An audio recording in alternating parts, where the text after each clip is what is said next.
Hoy entrevistamos a Jaume Esteve, coordinador y profesor del máster propio UCM PlayStation Talent en Marketing, Comunicación y Gestión de Videojuegos, que acaba de lanzar el libro Boinas Verdes, de comandos a Pyro Studio. Escritor de otros libros relacionados con la industria del videojuego como 8 quilates, una historia de la edad de oro del software español, Pro Manager, PC Fútbol, Droga en el kiosco y Obsequium. Jaume ejerció de periodista durante muchísimos años y es alumni de la primera edición del máster que actualmente coordina.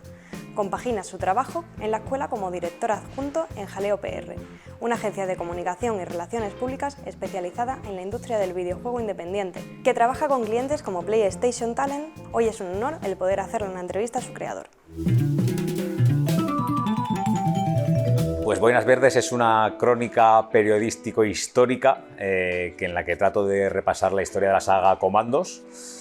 por un lado, y de Pyro Studios por otro. En un primer momento iba a ser un juego destinado solo a la saga Comandos, pero a medida que me puse a investigar, pues me di cuenta que también era interesante un poco hablar de toda la historia del estudio alrededor, y al final pues ha salido un poco un batiburrillo entre la historia del juego y la historia del estudio. Fue un proceso medianamente natural, porque yo ya había escrito un libro sobre los videojuegos españoles en los 80, luego escribí otro sobre PC Fútbol, que era como la primera gran saga española de los 90, y después de PC Fútbol, en orden cronológico, digamos que el siguiente gran videojuego español, esta vez a nivel mundial, pues fue Comandos. Entonces, un poco la idea era esa. Me interesaba también avanzar un poco en el tiempo, porque ya había hecho muchos años 80 y muchos principios de los 90, y Comandos también tenía ese punto nostálgico o romántico de ser el primer juego español número 1 mundial y demás, y por eso me apetecía un poco pues, tocar ese tema que no había tocado hasta el momento. Debo decir que bueno, es cierto, o sea, cuando empecé a trabajar en el libro estaba todavía trabajando de periodista y fue durante el proceso de escritura del libro que me acabé pasando al marketing. No sé si tuvo algo que ver conscientemente o inconscientemente. Sí, es cierto, me parece súper interesante que una de las cosas que se cuentan en el libro es cómo parte del proceso de creación del juego estuvo muy influenciado por el marketing, en el sentido de que en el estudio sí que tenían claro que había un cierto presupuesto para hacer un juego, y en lugar de lanzarse a lo loco, hacer lo primero que se le viniera a la cabeza, lo que hicieron fue un ligero estudio de mercado para decir, vale, qué plataforma nos viene mejor, qué género nos viene mejor y cómo podemos pues poner nuestras herramientas limitadas, digamos, en el sitio en el que puedan trabajar y puedan funcionar mejor. Y por eso se fueron al PC y se fueron a la estrategia en tiempo real, porque realmente sabían que era un nicho en el que había pocos grandes competidores y que se podía innovar con un presupuesto relativamente bajo, que al final es lo que hicieron. Con lo cual, sí que me parece muy interesante porque demuestra cómo el marketing empleado desde el día 1 te puede ayudar luego a que tu juego sea un éxito. Pues hubo una parte de serendipia, que no es una palabra que me guste mucho, pero porque yo estaba buscando, quería cambiarme, quería pasarme al marketing, y llevaba meses buscando cómo formarme o cómo dar el salto del periodismo al marketing. Y recuerdo que me llegó una nota de prensa a mi dirección de correo del Confidencial conforme se iba a organizar este máster, y fue como una especie de epifanía, ¿no? De decir, oye, pues ya está, quieres hacer videojuegos, quieres hacer marketing en videojuegos y no hay ningún máster, y precisamente va a salir este máster por primera vez, y ahí me fui de cabeza, de hecho, y eso fue en mayo del 2017, creo, mayo-junio, y a las pocas semanas estaba apuntado ya. Pues un caos, realmente, no sé muy bien cómo lo hago. Pero bueno, la parte buena que tiene es que realmente puedo, digamos, que compartimentar un poco mi día a día. Realmente lo que es la mañana y la primera de la tarde sí que la dedico a hacer marketing y comunicación en Jaleo, y todo lo que es la formación la puedo hacer a última de la tarde, con lo cual por lo menos tengo diferenciados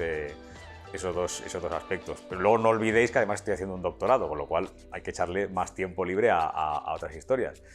Pero al final, de hecho, parte de la formación que se recibe en el máster de marketing y comunicación tiene que ver también con producción, que tiene que ver mucho con saber ordenarse y saber ser meticuloso y eficiente a la hora de trabajar, con lo cual creo que algo se me debió quedar en su día,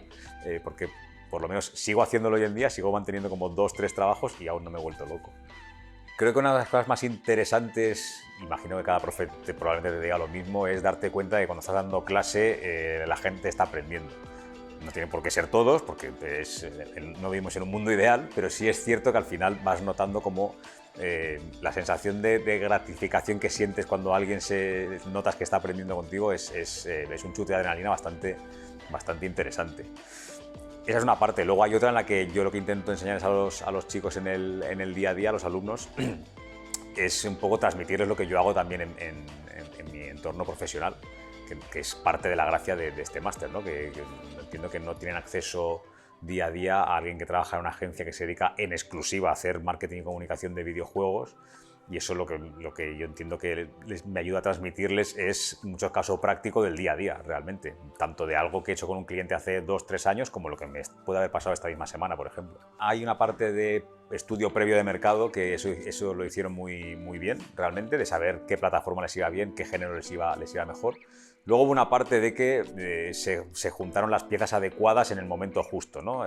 Pues Gonzo Suárez era el productor que ya venía de haber hecho juegos durante los años 80, Jorge Blanco, que era el jefe de arte, era una persona que empezó desde la nada y luego se descubrió que era un talento artístico enorme, pero que nadie le conocía de antemano, o sea que podría haber sido casualidad que acabara ahí o acabara en otro estudio.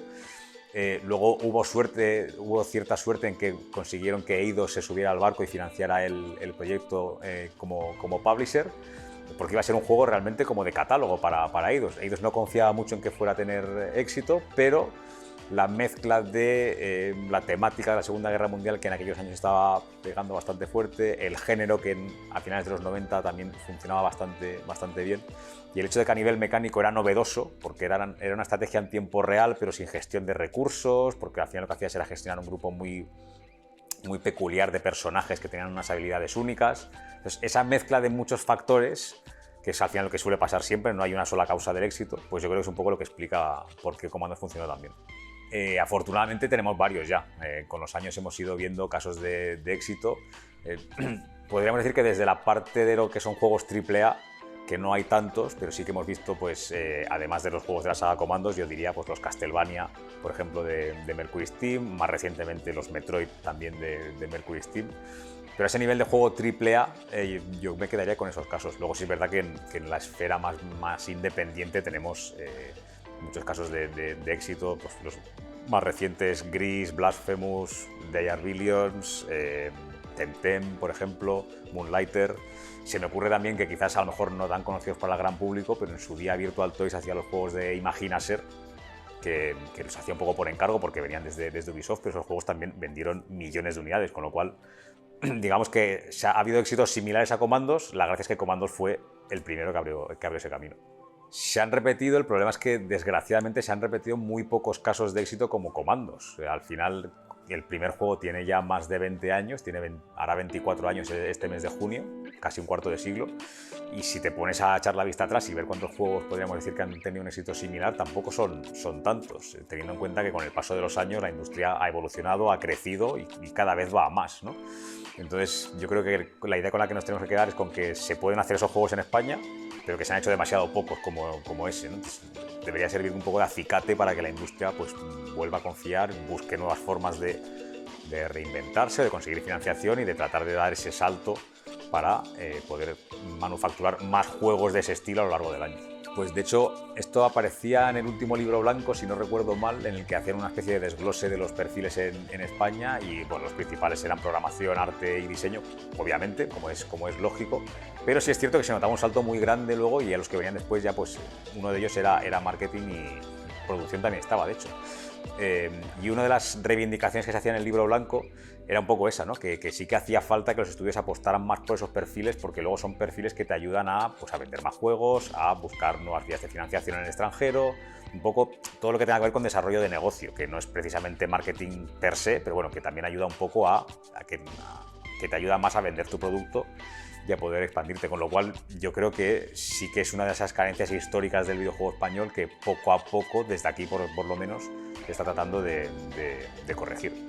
Diría que la producción es otro perfil que también es importante y que no está especialmente representado, aunque sí que es cierto que luego desde otros departamentos se puede saltar a productor, que eso sí que es algo que se ha visto más en más ocasiones. Y probablemente un poco lo que te decía antes, perfiles más de desarrollo de negocio, que es una faceta que normalmente suele estar muy descuidada y que creo que tiene un enorme potencial, primero para ayudar a los estudios de por sí y segundo para ayudar a la industria española porque pues, al final muchas veces nos quejamos de que falta inversión para hacer videojuegos, pero a veces hay que ir a buscarla afuera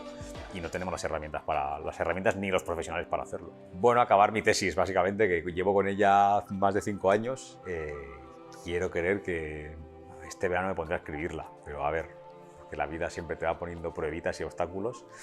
Pero en principio sí, escribir la tesis, acabarla, ser doctor de una vez por todas. Y luego me gustaría escribir más libros, pero sinceramente ahora mismo necesito acabar la tesis, despejarme la cabeza y cuando acabe con eso ya veré qué hago en el futuro.